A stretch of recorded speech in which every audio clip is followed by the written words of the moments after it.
ईश्वर की प्यारी संतानों के रूप में मेरे निजातमन उस आंतरिक प्रकाश की खोज करो जो सदा शांत है और सभी दुखों से परे है। उस महान प्रतीक योग को धारण करो जिसके धारण करने से संपूर्ण संसार आपका अनुगमन करता है तथा उत्तम स्वास्थ्य, शांति एवं स्वास्थ्य की सुव्यवस्था की उपलब्धि होती है। मनुष्य अनंत अनंत काल से एक हृदय में आंतरिक प्रतीक्षा के साथ अपना जीवन जी रहा है। कितनी प्रतीक्षाएं आप करते हो, कहीं धन की करते हो, सम्मान की करते हो, पद की करते हो, लेकिन एक आध्यात्मिक प्रतीक्षा भी है जहां तुम्हारे आंतरिक प्रकाश की, एक आंतरिक प्रज्ञा की, एक आंतरिक मोक्ष की तुम्हारी जो संभावना है, उसके लिए सदैव आपके हृदय में इस बात की प्रतीक्षा की जाती है कि ये पथिक कभी तो वापस लौटेगा। लेकिन जब मनुष्य मूर्खता से जीता है, जब मनुष्य मूर्छा से जीता है, जब मनुष्य संसार की वासनाओं से जीता है, आदत से जीता है, तब मनुष्य इस प्रतीक्षा को, इस आंतरिक पात्रता को कभी मुड़ करके नहीं देखता।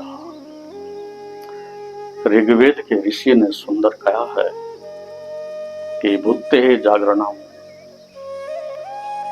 जागने से मनुष्य की उन्नति होती है, जागने से मनुष्य ऐश्वर्य को उपलब्ध होता है और ऐश्वर्य शब्द ईश्वर से ही आता है।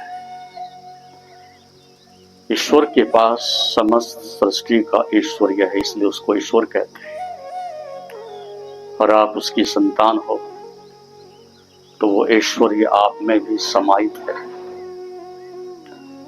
वो प्रकट नहीं होने देते, ये बात अलग है, लेकिन आप सब में बीज है और वृक्ष बन सकता है। आज सब में ऐश्वर्य है और उसी ऐश्वर्य की संपदा के कारण आप मोक्ष को उपलब्ध हो सकते हो, दुखों से छूट सकते हो। इस संभावना को मनुष्य सदैव सदैव अपने हृदय में धारण करके यात्रा कर रहा है। यज्ञ जिस प्रकार से आप कर रहे हैं, इसको दो प्रकार से किया जा सकता है। एक व्यवहारिक, सामाजिक, परंपरागत, आदतन, लोकाचार।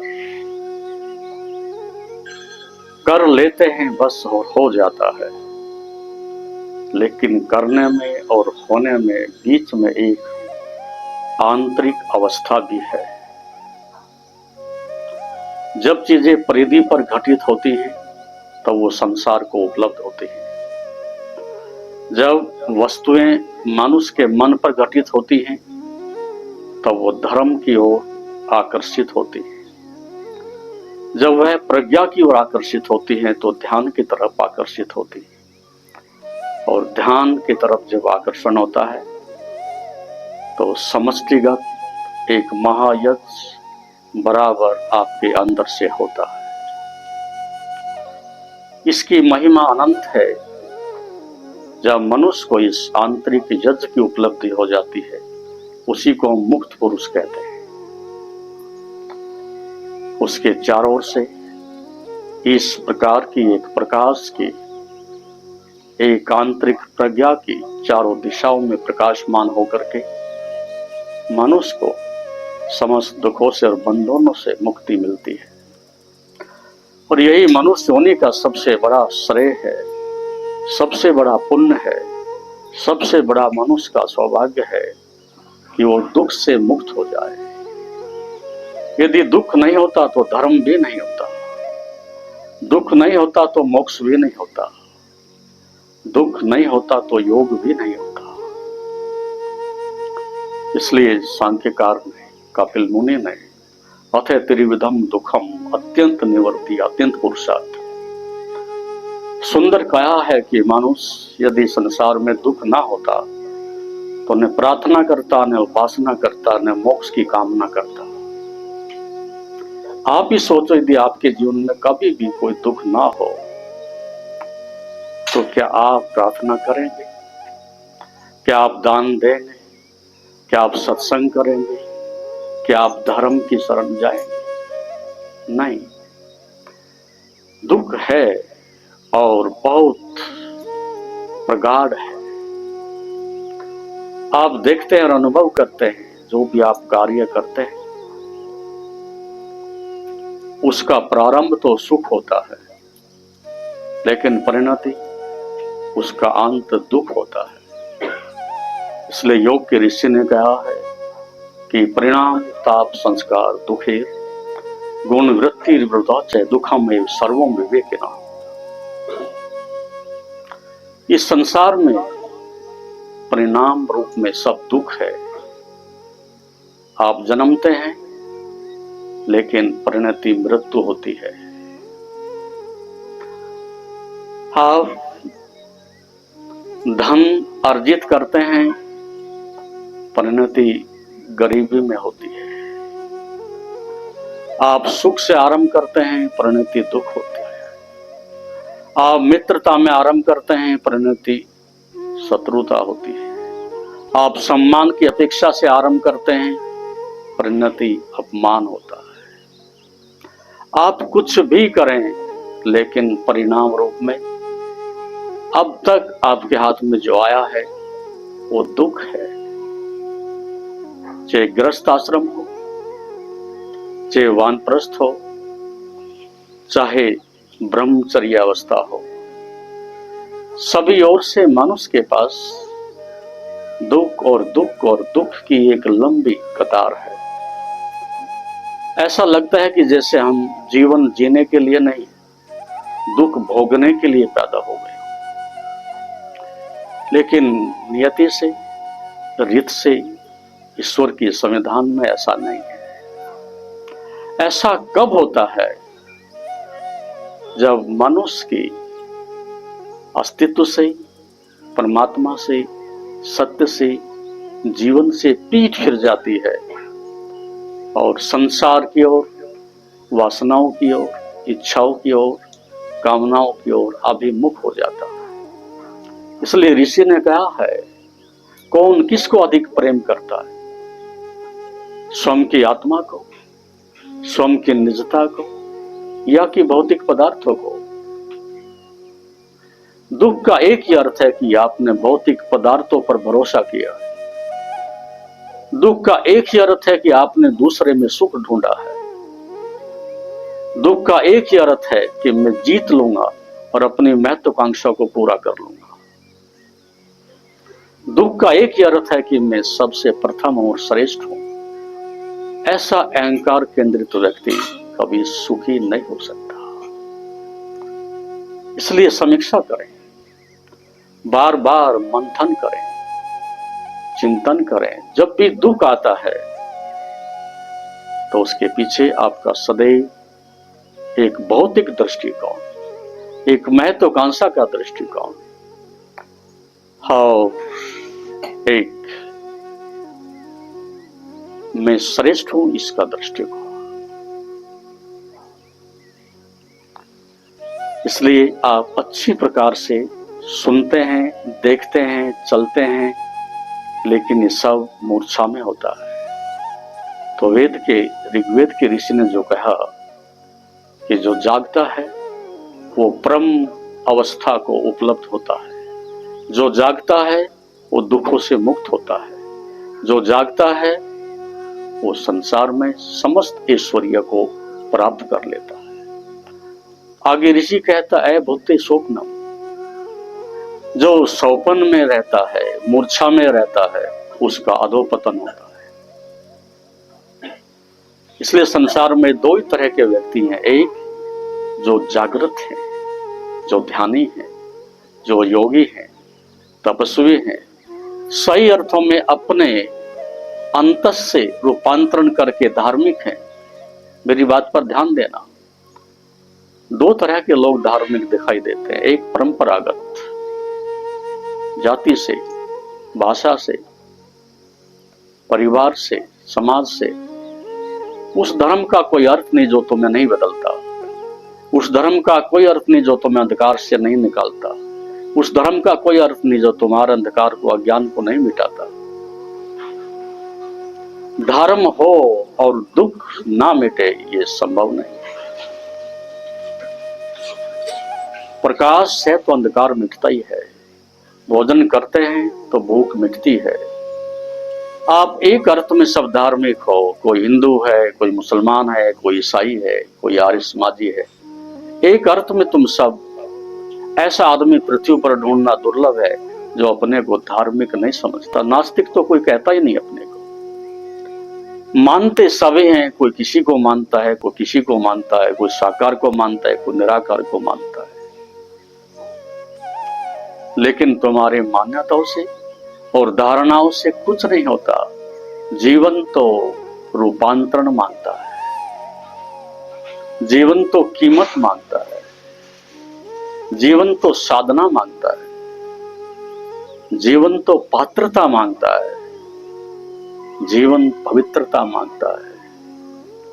इसलिए हमने आर्य शब्द का अर्थ ही किया है, जो पवित्र है वो आर्य है। आर्य शब्द का हमने अर्थ ही किया है, जो आनंदित है वो आर्य है। ये शब्द अपने आप में समस्त धर्म का प्रतिनिधित्व करता है। लेकिन हमारे जीवन में और शब्दों में और परंपराओं में और शास्त्रों में बहुत दूरी है। हम ऐसा ही करते हैं प्राय कि बीज तो हम दुख के बोते हैं और फसल हम आनंद की काटना चाहते हैं। मार्ग तो हमारा दुख का है, मंजिल हम मोक्ष की चाहते हैं। ये संभव नहीं है। इसलिए सारी सृष्टि, सारा संसार जो पाखंड में है, दुख में है, बीमारी में है, युद्धखोर है, उसके पीछे कारण है कि मनुष्य का स्वधर्म खो गया है। उसकी आंतरिक रूपांतरण की संभावना खो गई है। इसलिए जो आप जहां समाज में रहते हैं, आंख खुलते ही आपकी आंखों पर परंपरा की पट्टी बांध दी जाती है। 2 कदम चलते ही आपको अंधविश्वास की बेड़ियों में बांध दिया जाता है। शिक्षा के नाम पर आप लोगों को केवल आजीविका पर, 2 पैसे के लिए, धन के लिए आपके जीवन की अनंत अनंत उस प्रज्वलित संभावना को समाप्त कर दिया जाता है। बस एक ही उद्देश्य है, कमाओ, भागो, दौड़ो। अंत क्या होगा? मरघट। ये अंधी दौड़ अधिक से अधिक आपको मरघट तक ले जाती है, शमशान तक ले जाती है। आप में से एक भी सौभाग्य से ऐसा फूल नहीं खिलता जो मरघट से ऊपर उठता हो, मृत्यु से ऊपर उठता हो, दुख का अतिक्रमण करके उसके ऊपर उठता हो। हम अपने जीवन में अधिकांश मृत्यु का ही विस्तार करते हैं, जीवन का नहीं। दुख का ही विस्तार करते हैं, आनंद का नहीं। और एक मल मूत्र का ढेर लगा करके मर जाते हैं। तुम्हारे जीवन में कोई क्रांति, कोई रूपांतरण, कोई प्रेम, कोई प्रसन्नता, कुछ जन्म नहीं होता। क्यों? क्योंकि जीवन पाखंड है। जीवन श्रद्धा नहीं, विश्वास है। जीवन उपलब्धि नहीं, मान्यता है। शास्त्र इशारा करते हैं, लेकिन मंजिल तो अपने प्यारों से आती है। इसलिए हमने देखा है, अधिकांश भाषण सुनते हैं। भाषण का मतलब विचार, दूसरों का विचार भाषण है। समाज की व्यवस्था, राजनीतिक व्यवस्था, वो एक भाषण है। दूसरों से आई हुई चीजें भाषण है। एक होता है प्रवचन। प्रवचन का मतलब है शास्त्र है, शास्त्र से आया, वेद से, उपनिषद से, दर्शन से, गीता से आया तो शास्त्र से, लेकिन तुम्हारे जीवन में शास्त्र का तुम्हारा कोई मेल नहीं है। शब्द तो हैं, उसके अर्थ भी हैं, लेकिन उसकी आत्मा नहीं है। और आचरण के बिना शब्द कुछ भी तो रूपांतरण नहीं कर सकते। आप ईश्वर कहो तो कहने से कोई रूपांतरण नहीं होता। ईश्वर में होना है, उसकी साधना भी करनी है, उसे अर्जित भी करना है। यही जीवन के रूपांतरण का मार्ग है। तो प्रवचन का अर्थ है ऋषियों ने, मुनियों ने, ज्ञानियों ने, महान पुरुषों ने जो कहा है वो आपने सुना, और आपने नहीं सुना, आपकी धारणा ने, आपकी मान्यता ने, आपकी जाति ने वो सब सुन लिया है, लेकिन आपके हृदय तक वो नहीं पहुंचता। श्रवण की प्रक्रिया बहुत अनूठी है। जब आप सुनते हैं तो मान्यता से नहीं, धारणा से नहीं, सिद्धांतों से नहीं, पूरी श्रद्धा से सुनते हैं। मैं गीता के 18वें अध्याय में देख रहा था, वो भगवान कृष्ण कहते हैं कि जो उस गीता को श्रद्धा से सुनेगा, भक्ति से सुनेगा, उसका मोक्ष होगा। वेद और उपनिषद के भी ऐसे ऋषियों का कहना है कि जो श्रोत्रिय है वो ब्रह्मनिष्ठ हो जाता है, जो ब्रह्मनिष्ठ है वो ब्रह्मवेता हो जाता है। लेकिन सुना है केवल आपने, सुनने से केवल बुद्धि तो बढ़ती है, लेकिन आपका हृदय रूपांतरित नहीं होता, आपकी आत्मा बड़ी नहीं होती। और इस सदी में मनुष्य ने बुद्धि बढ़ाई है, विचार बढ़ाए हैं, जानकारी बढ़ाई है, लेकिन आचरण नहीं बढ़ाया है। इसलिए योग इस बात पर बार बार ध्यान देता है। तो प्रवचन सुनते हैं, अप्रभाव नहीं होता, लोग बोले जाते हैं और आप अपनी भीड़ में अंदर उलझे रहते हैं। आप वहां होते ही नहीं, सुनने वाला होता ही नहीं। और तीसरा जो श्रेष्ठ श्रोता है और श्रेष्ठ वक्ता है, उनके बीच मिलन होता है। ध्यान से सुनना मेरी बात। श्रेष्ठ वक्ता तो हो सकता है, लेकिन श्रेष्ठ श्रोता होना उससे भी अधिक कठिन है। शब्द तो पंडित भी दोहरा सकते हैं, और दोहराते हैं, सब पंडित ही हैं। इधर से सुनते हैं, उधर से दोहरा देते हैं, वो हमारा व्यवसाय है। लेकिन उपदेश ऋषि करता है। सामाजिक सांसारिक व्यक्ति भाषण करता है, विद्वान प्रवचन करता है, और ऋषि उपदेश करता है। अर्थात जिसने जाना है वो बोलता है, जिसने अनुभव किया है उसके बोलने में एक सार है, उसके बोलने में एक आत्मा है, उसके बोलने में एक प्रकाश है, प्रज्ञा है। यदि आपके हृदय के द्वार खुले हों, मन के नहीं, बुद्धि के भी नहीं, यदि आपके हृदय के द्वार खुले हों, तो ये उस ऋषि का और शिष्य का जो संवाद है सीधे आपके हृदय में प्रविष्ट हो सकता है। और तत्वमसि श्वेत केतु, आप तत्क्षण उस ब्रह्म का अनुभव कर सकते हैं, यदि आपका हृदय संसार की ओर नहीं, परमात्मा की ओर अभिमुख है, खुला है, सत्य की ओर खुला है, संसार की ओर, झूठ की ओर नहीं।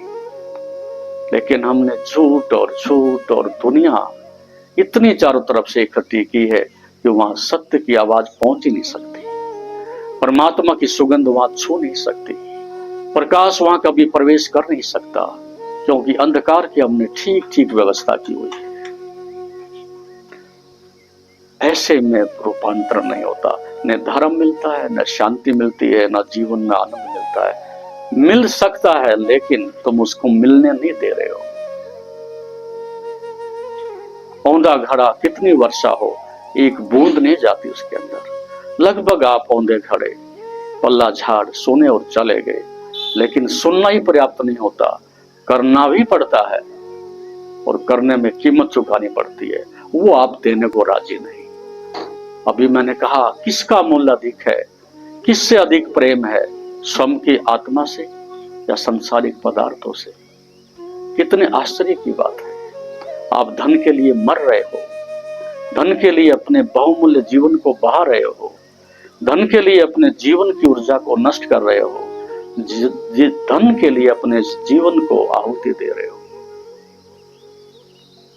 लेकिन सत्य के लिए कुछ नहीं, अपने स्वयं की निजता के लिए कुछ भी नहीं।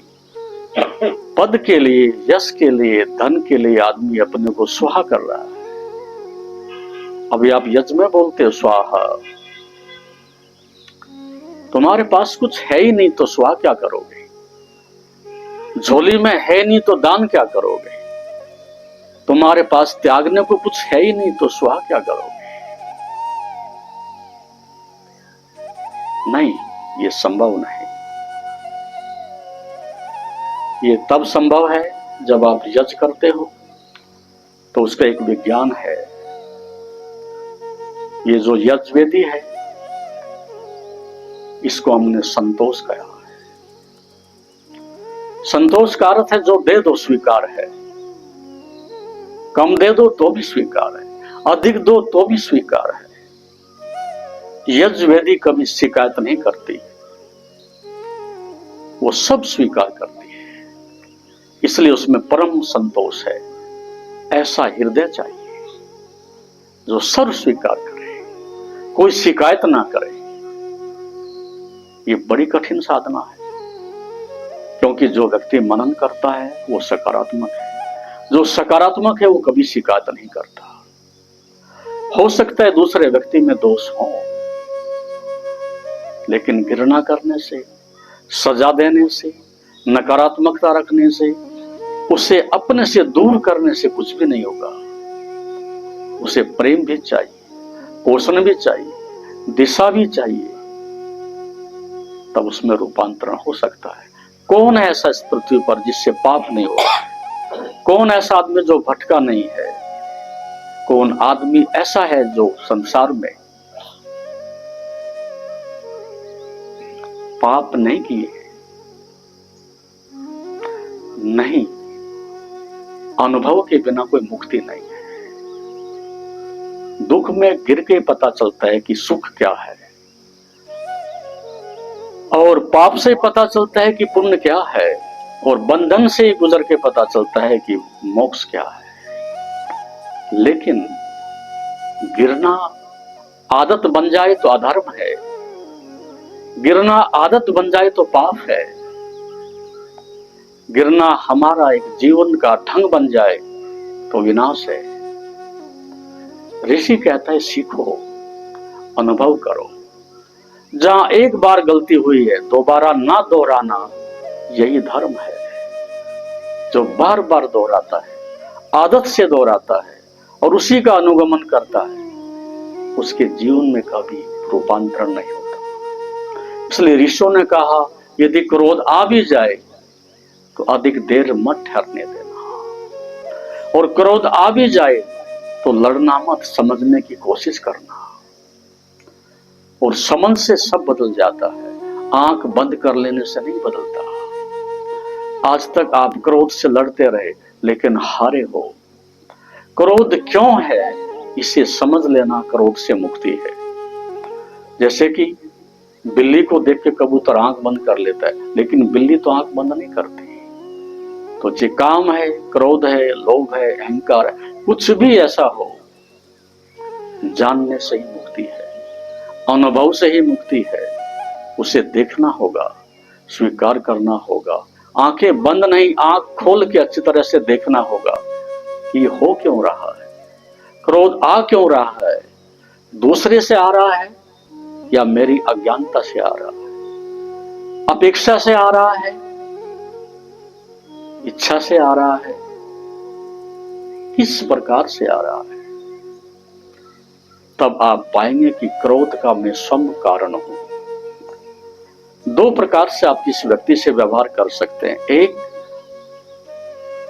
उसको आदेश दें, ये करना होगा। एक, सुझाव दें, ये हो सकता है तो ठीक है, और ना हो तो भी ठीक है। आदेश के पीछे अहंकार होता है और सुझाव के पीछे करुणा होती है। प्रेम होता है। पूरे परिवार में, संसार में इस बात पर बड़ा कलेश है। पति पत्नी को अपनी संपदा समझता है, पिता अपने पुत्र को अपनी संपदा समझता है, मालिक अपने नौकर को अपनी संपदा समझता है।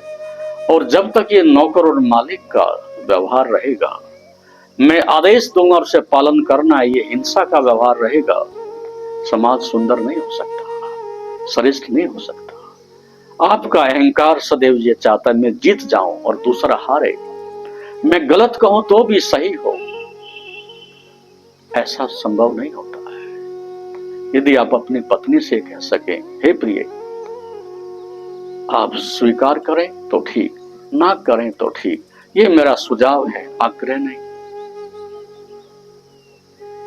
बाप और बेटे के बीच समीक्षा हो, मंथन हो और सुझाव की शैली हो तो झगड़ा क्यों होगा। लेकिन हम सदैव अपने को विजयी देखना चाहते हैं, मैं श्रेष्ठ हूं ये सिद्ध करना चाहते हैं। दूसरा निकृष्ट है और मैं श्रेष्ठ हूं, इसके बीच में तो हिंसा होगी। कोई अपने को निकृष्ट मानने को राजी नहीं, कोई अपने को पापी मानने को राजी नहीं, कोई अपने को छोटा मानने को राजी नहीं। आप कहे जाओ लेकिन वो नहीं मानेगा। लेकिन प्रेम बदलता है, क्षमा बदलती है, सहयोग बदलता है, संघर्ष नहीं। तो यज्ञवेदी का अर्थ है कि जहां सर्व स्वीकार है, आप उसमें जो डाल दे सब भस्म हो जाता है। और ध्यान यज्ञ की अग्नि है, ये एक आंतरिक यज्ञ हो गया है। हम इसको अंदर ला रहे हैं। भौतिक यज्ञ पृथ्वी पर होता है, प्रकृति में होता है। मानसिक यज्ञ आपके संस्कारों में होता है और आध्यात्मिक यज्ञ आपकी आत्म उपलब्धि में होता है। ये 3 प्रकार के यज्ञ होते रहते हैं। इसलिए आप परिधि से केंद्र की ओर चले आए। परिधि पड़ाव है, मंजिल नहीं। इस किए गए यज्ञ से बड़ा उपकार होता है, सुगंध फैलती है, प्रदूषण नष्ट होता है, दूर तक सबको ऊर्जा मिलती है, पोषण मिलता है। लेकिन इसकी यात्रा अनंत की ओर जानी चाहिए। परिधि पर समाप्त हो ये अच्छा नहीं है। इसलिए ऋषि ने कहा कि ध्यान यज्ञ की अग्नि है। तुम्हारी एक अग्नि आत्म अग्नि भी है और ध्यान के द्वारा उसको पाया जा सकता है। ये एक आंतरिक यज्ञ का सूत्र है। और सुरवा अहंकार का विसर्जन है, अहंकार का त्याग है। जब आप सुरवा से आहुति देते हैं यज्ञ की, घृत की, उस समय उसमें त्याग का भाव है। वो त्याग होता है और उससे अग्नि प्रदीप्त होती है, प्रज्वलित होती है। उसी से महानता का मनुष्य के जीवन में प्रादुर्भाव होता है। जैसे जैसे आप घृत डालते हैं, अग्नि आकाश की ओर उठती है। इसका अर्थ है उसके अंदर त्याग आ गया है और त्याग सदैव मनुष्य को ऊंचा बनाता है। आपने त्यागा है, उससे उस यज्ञ की अग्नि आकाश की ओर भाग रही है, ऊर्ध्वगमन हो रहा है। और सामग्री भिन्न भिन्न पदार्थों से बनती है लेकिन विरोध नहीं करती। वो अहिंसा का प्रतीक है, कोई विरोध नहीं। उसमें आपने नीम भी डाला है, चंदन भी डाला है, अगर तगर भी डाला है और बहुत सारी चीजें डाली है, लेकिन कोई विरोध किसी का नहीं। सब एक दूसरे को आत्मसात कर लेते हैं। ये जीवन को जीने का ढंग है। अहिंसा का अर्थ है कि किसी का कोई विरोध नहीं, सब स्वीकार है। तब ये परिवार सुंदर होता है। और इसके साथ इंद्रियां संविदा है। यदि संविदा गीली हो तो आप यहां बैठ नहीं सकते। संविदा गीली हो तो धुआं धुआं हो जाएगा, अग्नि बुझ जाएगी। और आपके जीवन में यही है कि जब इंद्रियां शुष्क होती हैं, निर्विषय होती हैं, निर्विकार होती हैं, पारदर्शी होती हैं, तब ये संविदा यज्ञ के लिए, आत्मअग्नि के लिए काम आती हैं, अन्यथा नहीं। विकार से भरी इंद्रियों को आत्मअग्नि स्वीकार नहीं करती, नकारती है। तो आप अपनी इंद्रियों का परिमार्जन कर सकें, शुद्ध कर सकें, उनको तपोमय बना सकें, तब वो संविदा यज्ञ में अपनी आहुति देती है। अपना योगदान देती। इसलिए कहा भी है, काय इंद्रिय अशुद्धि क्षया तपसः, शरीर की और इंद्रियों की जो अशुद्धि वो तप है, इसलिए यज्ञ तप से जुड़ा हुआ है। ऋषियों ने कहा भी है कि 3 कार्य, 3 श्रेष्ठ कर्म प्रतिदिन करने चाहिए, यज्ञ, दान और तप।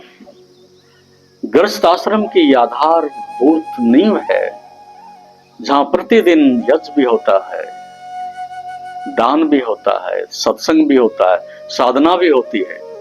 उससे मनुष्य के जीवन का निर्माण होता है और घृत पवित्रता का प्रतीक है और मंत्र उस आत्मबोध को प्राप्त करने का साधन है।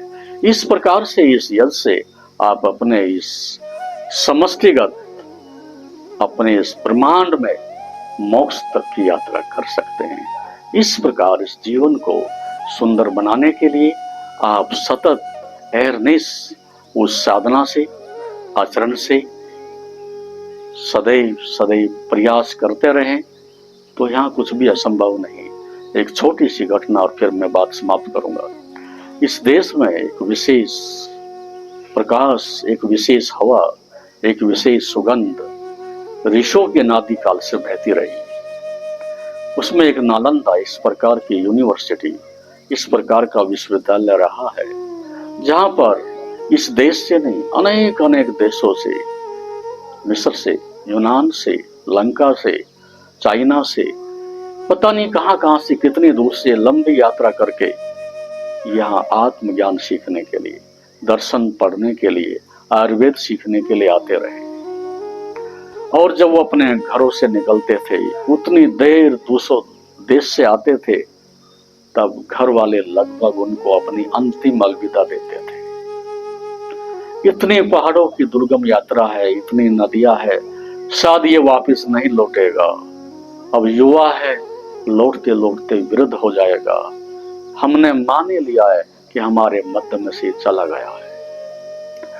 वो द्रुह कठिन शिखरों को पार करते हुए नालंदा पहुंचते, वहां अध्ययन करते, यहाँ की संस्कृति को आत्मसात करते, योग और ध्यान से अपने जीवन को सुंदर बना करके वापस लौटते। उसमें एक संस्मरण में पढ़ रहा था कि 3 विद्यार्थी जो मिस्र से आए और उनको यहाँ सीखते सीखते जब वो 60-70 वर्ष के हो गए और तब भी मंजिल आती दिख नहीं रही थी, इतना कुछ यहाँ सीखने को था, तब अपने गुरुदेव से कहा कि आप क्या वापस जा सकते हैं? क्या हमारी शिक्षा संपन्न हुई? गुरु ने कहा, लगभग आप शिखर पर हो, लेकिन एक चरण अभी बाकी है। वो संपन्न हो तो मैं कह सकता हूं कि आप चले जाओ। लेकिन बहुत हो गया था, घर की याद भी आती थी। उन्होंने कहा, नहीं, बस अब हम चले जाना चाहते हैं। वहां से वो प्रस्थान किए। उस समय काफी धुंधलका हो गया था, रात्रि को यात्रा करनी थी।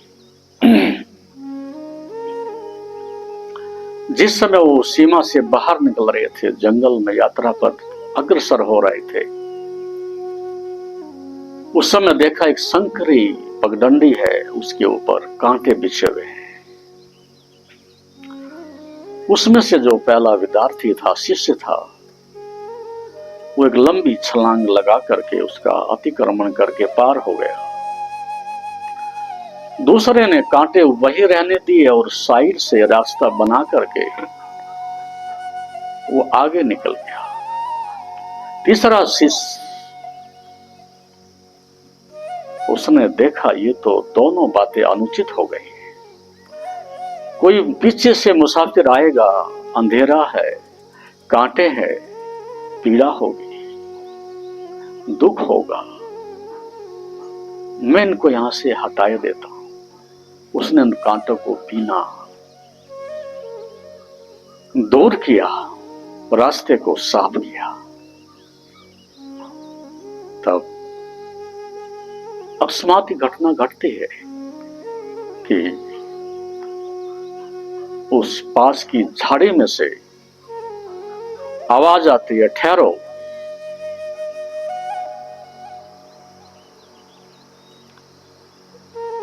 और उन्होंने देखा, आश्चर्यजनक ढंग से देखा कि आवाज तो सुपरिचित से लगती है। थोड़ा निकट से देखा तो उनके पूज्य गुरुदेव खड़े हैं।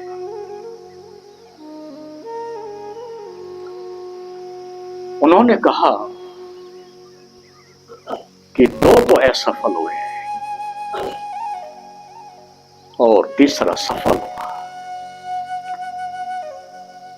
जिसके मन में इतनी करुणा है कि दूसरे को दुख ना हो, ये आत्मज्ञान का, आत्मबोध का परिणाम है। दो चूक गए, कोई आएगा उठा लेगा, कोई उलझेगा तो उलझ जाएगा, हमें क्या लेना है। लेकिन तीसरे ने गहराई से अनुभव किया कि इससे दुख पहुंचेगा। और आपके जीवन में ये एक मंत्र भी आपकी जिंदगी को मोक्ष तक ले जा सकता है। मेरे किसी कर्म से, विचार से, भाव से किसी को दुख ना पहुंचे, ये महायज्ञ है, ये समष्टिगत यज्ञ है, ये मोक्ष का मंत्र है।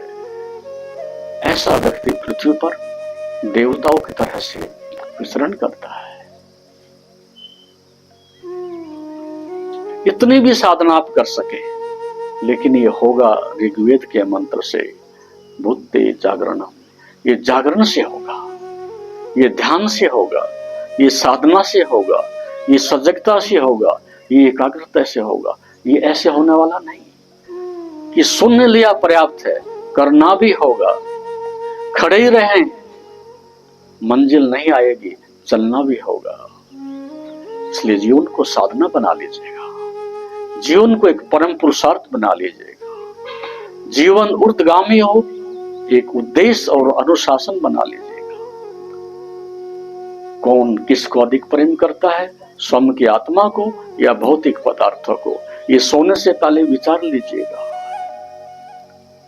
कि आप संसार के भौतिक पदार्थों को प्रेम कर रहे हैं या अपनी आत्मा को प्रेम करते हैं। संसार की भीड़ की सुनते हैं या अपनी अंतस की आवाज सुनते हैं। सत्य का अनुगमन करते हैं या झूठ के लिए अपने जीवन को बेचते हैं। ये मनन करना होगा, तब जीवन रूपांतरित होता है। सही अर्थों में तब आप धार्मिक होते हो। अब आप धार्मिक नहीं हो, विचार करते हो, सुनते हो, लेकिन धार्मिक बिल्कुल भी नहीं हो। धार्मिक आदमी का लक्षण है सदैव तृप्त है, आनंदित है, उसकी इंद्रियां स्वच्छ हैं और स्वयं में ही रमन करता है। तब जीवन का एक आंतरिक प्रकाश प्रकट होता है, जिसकी मैंने चर्चा की थी। उस आंतरिक प्रकाश की खोज करो जो सदा शांत है और सभी दुखों से परे है। हरि ओम तत्सत।